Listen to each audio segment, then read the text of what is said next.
checklists, SOPs, processes, systems. If you don't have a step-by-step formula for every single aspect of your business, well, guess what? You're gonna be glued to it and married to it forever. But once you're able to do this, then you can begin to step away, start implementing the right people so that your business can run smoothly with or without you. And I'm gonna teach you how to do that right now in 3, in 2, in 1. Welcome everyone to the show. I'm so excited for the topic that we have in store for you today. Don't forget to subscribe and hit that like button so that you can watch every show going forward. What's up, advocates? Welcome back to the show. My name is Vince Perry. I am your public adjuster, entrepreneur, business owner extraordinaire, here to help you systemize your business so that you're not glued to it, so that you're not married to it, so that not only that, even if you are glued to it, because obviously you still need to be there to run it, but at least the people on your team can do it the way you know it needs to be done. You are the owner. You are the one-person show that when you started, you were doing everything. But now you've got it in a way where you could start implementing people. But none of them are doing it right. You want to make sure that they're doing it right? You have to create certain things so that it is a step-by-step formula so that every time it's done the exact same way. It's called McDonaldizing your business, which basically means every hamburger, every cheeseburger, and every fry, they're all cooked and they're all made the exact same way. You want to do that with your business. Don't think it's going to get boring. Don't think it's going to get monotonous. It's the only way that you can do it so that it's done right every single time. Now, I want to teach you how to do that today. But before I do, make sure you subscribe to the channel. Make sure you like it. Make sure that you also hit the bell because every single Wednesday, no matter what, we're coming out with a new show at 8 p.m. is when we premiere the show every single Wednesday. Also, on Monday, we have our podcast, which is the Beyond the Claim podcast. That's also at 8 p.m. every single Monday. And then on Sunday, I go live. So there's so much information coming out of this show. Make sure that you go into the rabbit hole. You can take a look at all the different ways that I've helped public adjusters really scale their business and understand the claims process. And now we're going beyond the claim. And what we're doing is we're really teaching entrepreneurs, business owners, people who want to purchase business, sell business, whatever it is. I'm here to educate you to make sure, as a business owner for the last 15 years, who have run several companies and run several companies now, I'm here to tell you how I'm able to do it and still really live the life that I want to live with my family, go on vacation, and so on and so forth. So that brings me back to what we're talking about today. The way we do it, the way I do it with all of my business, it's just one thing and one thing only. Are you ready? Checklists. Checklists.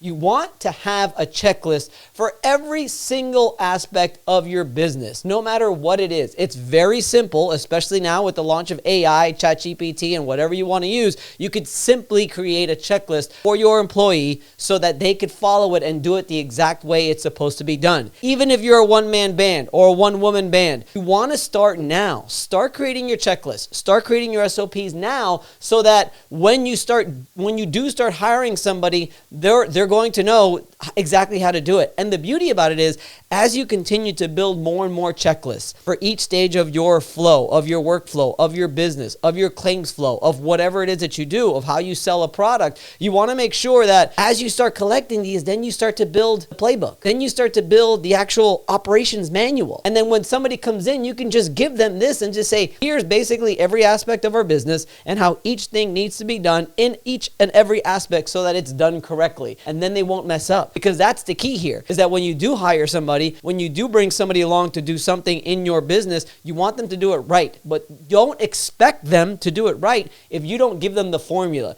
if you don't give them the actual step-by-step way it needs to be done in order for it to be done right. So what we're going to focus on today is checklist. Now there's four things that I believe you need to make sure that you create a successful checklist and it's actually implemented the way it's supposed to be. So let's get right into it. Number one, you need to first create it. But what do I mean by creating it? Yes, I mean just create it. But first you need to identify what part of your business could actually be more useful if there was a step-by-step checklist. Let's start with just checking your email, okay? Checking your email, you want to make sure that when your assistant or whoever logs in knows exactly which emails are important, which emails are not, when to open, where to put it in the folder, and where to properly store whatever emails that you have so that it's done correctly. Let's take it a step further, which it's even easier, is like, let's say an inspection, okay? To the public adjusters. You go out, you inspect a property. You go out and you take photos of a property. Guess what?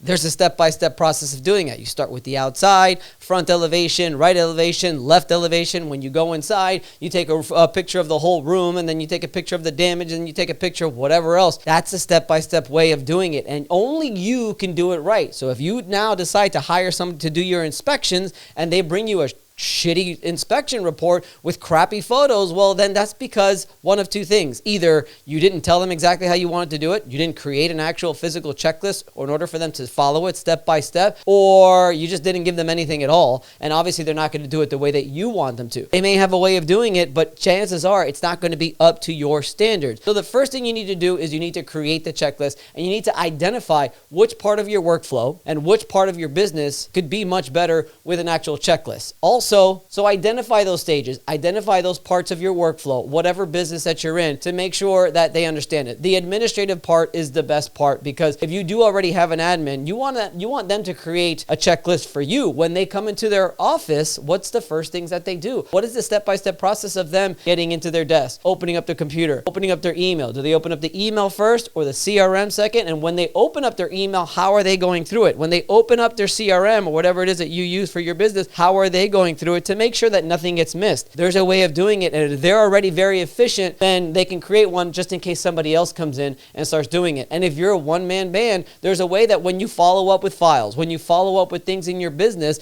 that you go step by step, believe it or not, on how you do it. I could even take it one step further. In negotiating, you have a way of negotiating. There's a step-by-step process for that as well, or just an overall SOP. You want to make sure that you put it on paper so that the next person that negotiates on your behalf or wants to learn how to negotiate, they do it like you. Number 2, organize it. Organizing it is very important, because here's what happens. I just told you to identify which places you need a checklist and which places you need some SOPs, and now you're thinking of like 10 different things in your business that can do it. And you want to talk to 10 different people in your company to tell them exactly what they need to do. And then all of a sudden, within just a couple of months, you've got all these checklists and you've got all these SOPs, and you don't know what to do with them. The best advice that I can give you is, number 1, is when you do create a checklist, or if you want to call it an SOP, you could create 2, by the way.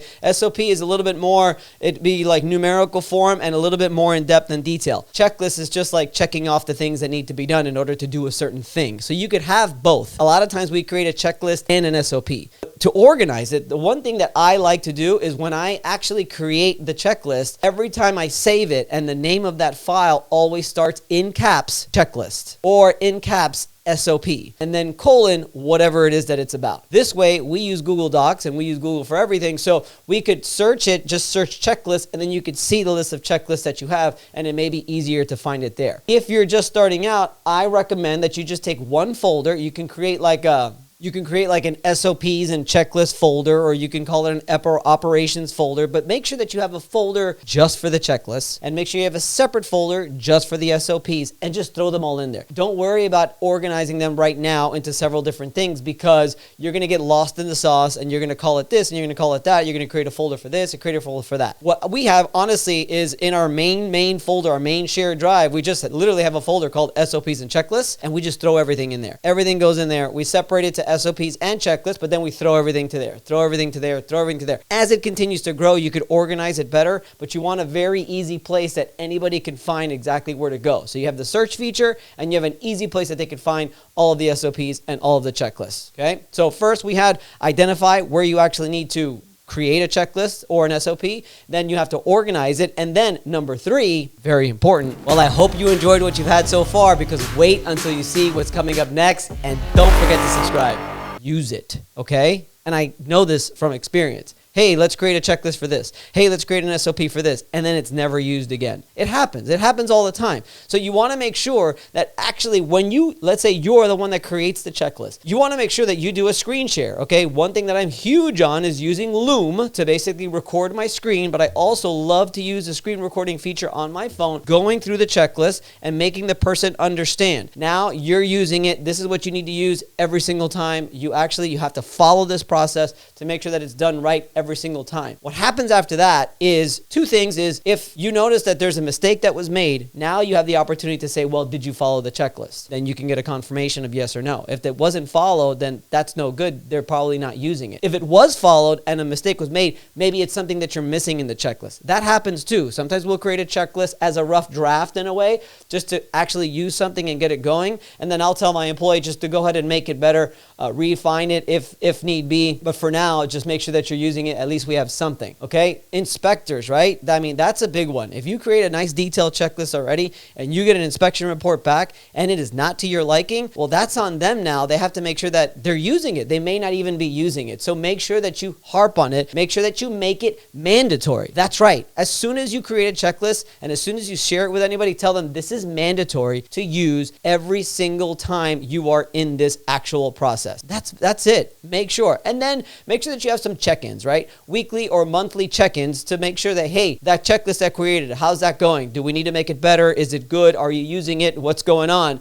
Make sure that you have some check-ins. So keep an eye on that to make sure that you just check in with your employee or whoever it is that's using it to make sure that they're actually using it. But above all else, just make it mandatory that they have to use it, okay? Because then that leads me to the fourth step. The last step of this, of creating an actual checklist for your entire company, is refine it. You have to refine it every once in a while because SOPs and checklists, they go stale. Things change in the company. You grow, you do scale, you descale, whatever it is. New employees come in, new positions are made. They do change, okay? And you have to make sure that you refine it, which takes us back to our check-ins. You want to check in with the employee that's actually using the checklist to make sure that not only are they using it, but hey, can we make it better? Is this still good? Do we need to take some things out? So on and so forth. Those are the four, right? You got to create the checklist. So identify the workflow and identify where you could use a checklist to make sure it's done right every single time. You need to organize it. Make sure you find a simple folder, easy to find, and always label it checklist first and then semicolon, then whatever it is. Number 3 is you have to use it. Make it mandatory for anybody that you create it for, and even if it's yourself. And number 4, refine it.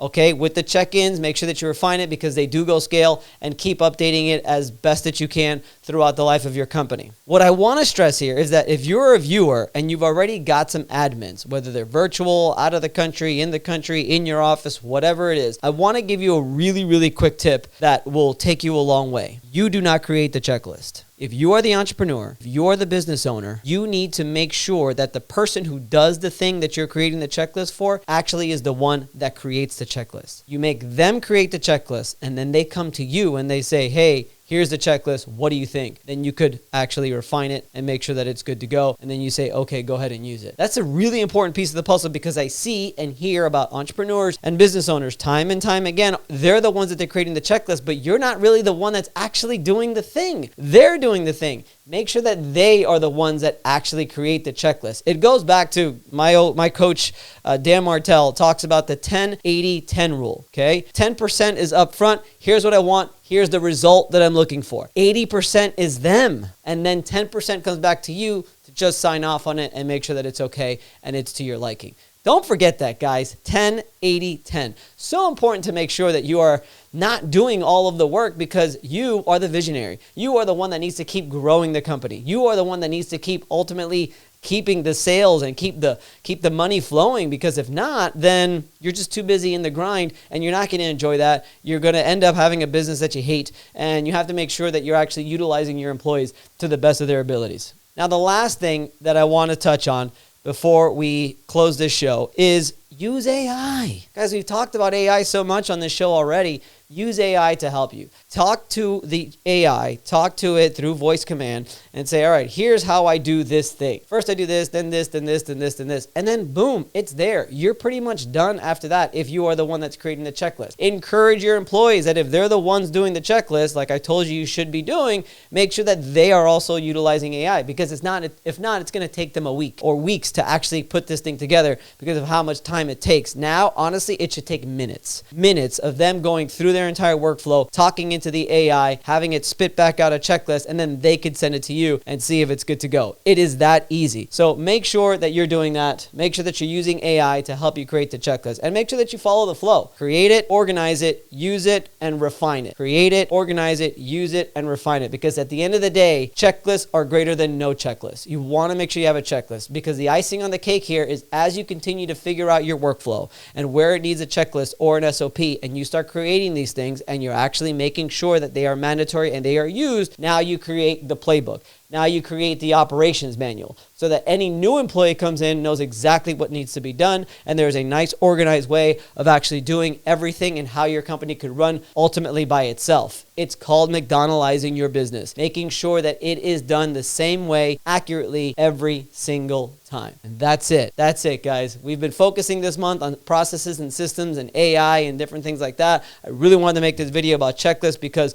we live and we die by it. We have checklists for when you come in the morning. We have checklists for our follow-up with our insurance claims. We have checklists for our YouTube videos and Content Wednesday. We have another checklist for the Monday podcast video. We have checklists for freaking everything. So, make sure that you have that, and we have it very easily stored, very easy to find. And if there's a mistake made, my question is always, did you follow the checklist? And if they say yes, then it's is there something that we need to change in the checklist then? Is there something that we need to update? No mistakes, guys. Standards are high. You want to be a good, successful business owner? Set your standards high and set everyone else's standards high. Don't be afraid. You don't have to be a jerk to make sure that people are actually living up to the standards that you're putting on them. It just creates an amazing culture of success, of tenacity, and of just an overall high standard for you, for your customers, and for everyone else. That's it, guys. That's it. That's what we got. Thank you guys so much. Make sure you subscribe, make sure you like, and make sure you share. We're really trying to launch this thing. If you are a business owner, if you are an entrepreneur, if you are a public adjuster, if you're a contractor, if you're anybody in business,